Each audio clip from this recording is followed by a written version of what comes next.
got our technology back. So I'll just take you through. I know what it's like being at home and having Chair's recommendations that you can't see. So can you just, there we go. They're all there now. So I will just read them for the sake of openness and transparency. So the second point notes the results for the 9 months ended 31st of March confirm many of the pressures anticipated in our recovery budget and was further exacerbated as the full impact of Omicron variant took hold, affecting usage of facilities, venues and public transport. Note the uncertainty and disruption caused by both COVID-19 pandemic and unfavourable economic trends has placed pressure on the operations and finances of the group and for Council for this period. But despite that challenging environment, capital investment was 74%, and I'll give the figures around that. Note the progress against our savings target, which is 92.8%, and note that customer satisfaction targets across many of our services were met despite the impacts of COVID-19. And the final one is one around the regional parks, noting that they've had over 5 million visits for the 9 months, which is on track for record visitation to regional parks in the financial year. So to that end, I'm happy to move. Deputy Mayor's happy to second.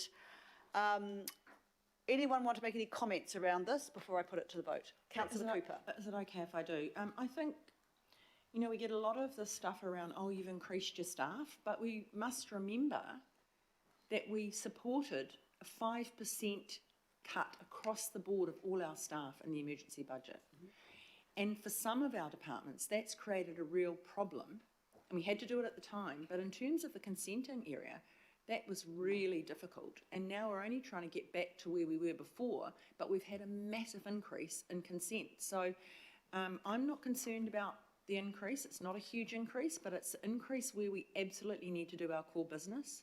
And so I think that's what's the important thing to take away from today. And also just noting the efforts made to find people has been really difficult. We've had challenges from government departments and the private sector poaching staff and giving them up to $20,000, $30,000 a year more, and full medical, extra holidays. It's very hard for us to compete in that market. So it's good to see the efforts being made.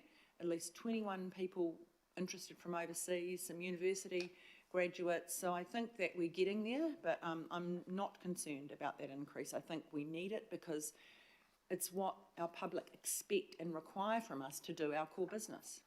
Thank you. Thank you, Councillor. Anybody else want to add a comment? I will, Desley. Who's that? Oh, sorry, Councillor Sayers. Councillor Sayers. Yeah. Just with regard to if the customer satisfaction targets being met, I would like to just note my abstention on that item, Madam Chair. I don't think that we are, in terms of the data that I've received, and overall in terms of the council's position, and it's I think we've got 20% overall satisfaction rating on our customer satisfaction. So I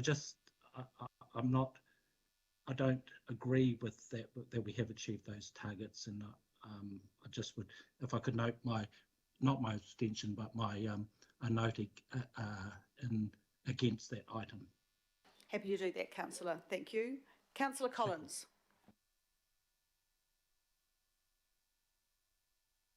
Kia ora, Chair. Thank you for that. Just turning on my camera. Look, I just wanted to firstly say well done to the finance team. We don't always agree on everything, but I can see people are working really hard to make all the efforts to achieve what's been set out. So I just want to, I think it's important that we recognise the people who are behind the scenes trying their best. So Chair, I know that you work closely with them, with Peter and the team.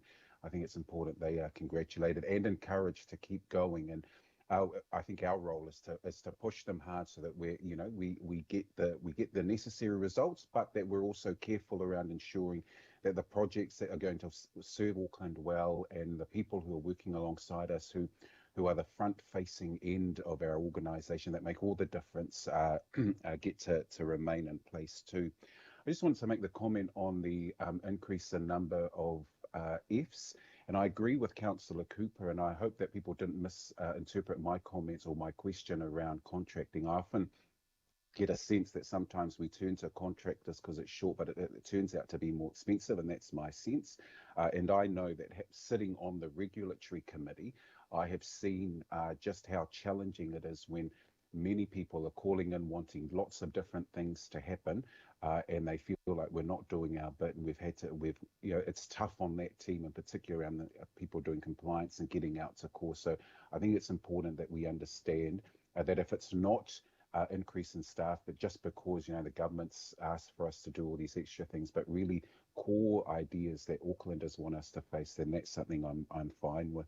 And I just want to say, well done. Look, customer satisfaction means that given all of these changes, all of these shifts, Aucklanders have been patient with us. They're willing to come along the journey with us. So I think we should be grateful to the public as well, that they haven't just thrown their arms up in despair, that they're wanting to reconnect. They know that these projects, this spend, the attempt to look for new streams of revenue is important for all of us as a Sydney. I think there's hopeful glimpses here, so I don't think we should all be lowering our heads. There's a desire here from everybody, both around the governing body or the finance table, and around the city, for everyone to lift their heads and really give this a go. So just thought that those comments were needed to be made. Thanks, Chair.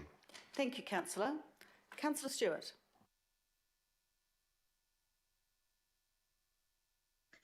Thank you. I, like Councillor says, I won't be supporting F as well. I just want to have that noted. Thank you. Okay, thank you. Any other comments?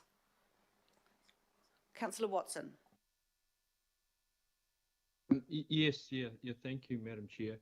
I just want to start off by, certainly in respect of customer satisfaction, and I'm not sure if it's reflected in these figures or not, but certainly the people at the coalface in the Auckland Council, at libraries, at community facilities, other public-facing jobs, really are a credit to the organisations, kind of certainly in terms of the library service, unremittingly positive and helpful, despite having been through for quite a considerable period of time a very challenging situation in terms of those interactions with certain members of the public. And I certainly, for one, don't want to underestimate the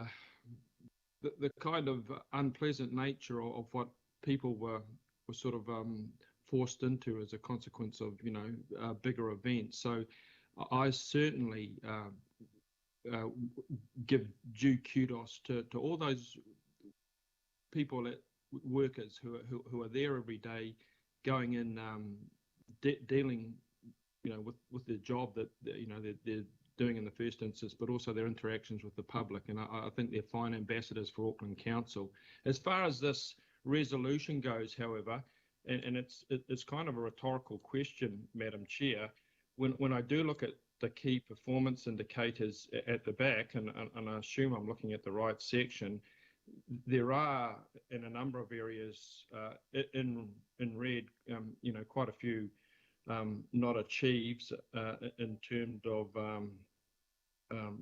various aspects of council operations, and I won't identify them individually, but there are quite a number of red not achieved. So I guess my rhetorical question is, without adding everything up, is whether the resolution is accurate. And it's good to see a number of them that are achieved, but there are a number there that aren't. So I just raise that point as just one of kind of accuracy, I suppose, in the first instance, and secondly, to Councillor Sayer's point, in terms of the overall satisfaction rate, if I can put it that way, that's conveyed to us through the Citizens Monitoring Report, which doesn't come as part of this exercise, but which is a much wider surveying of Aucklanders' satisfaction, if we can do that. And certainly in that polling, the results are less and have been less than impressive for quite some time now, in terms of, you know, trust and confidence in decision making and wider satisfaction. So, you know, without wanting to rain in the parade, and certainly wanting to reinforce the comments of Councillor Collins in terms of the, you know, the fine work that a lot of our people do at, you know, in challenging circumstances. I just note, you know, that there are a number of instances, not least of which the overall ranking, where the wording we've used, in my view, isn't strictly correct. Thank you. Thank you. I suppose to close the debate then, I will say that in this report, there are 4 customer services target areas. And of those 4, from my reading, we have met 3. And the one that we haven't met is the one that is also dealt with in the same resolution. And I would draw your attention to page 13 of the report, the second to last paragraph, which actually highlights it. I'm not going to read it out. It's in the report. But that's why the resolution was in. So to that end, I will now commend it to the vote. All those in favour, it's been moved and seconded. All those in favour say aye. Aye. Against? Aye. And I'll note, is it 3 councillors against? Yes. Stewart and Sayers. Right, thank you. Okay, now we move on to... And note mine too also, thank you, Councillor Watson. Councillor Watson. And Thank happy to note Walker as well. Thank you. And Walker. Right, now we'll move to item 10. This item is actually covered quite in detail later in the meetings.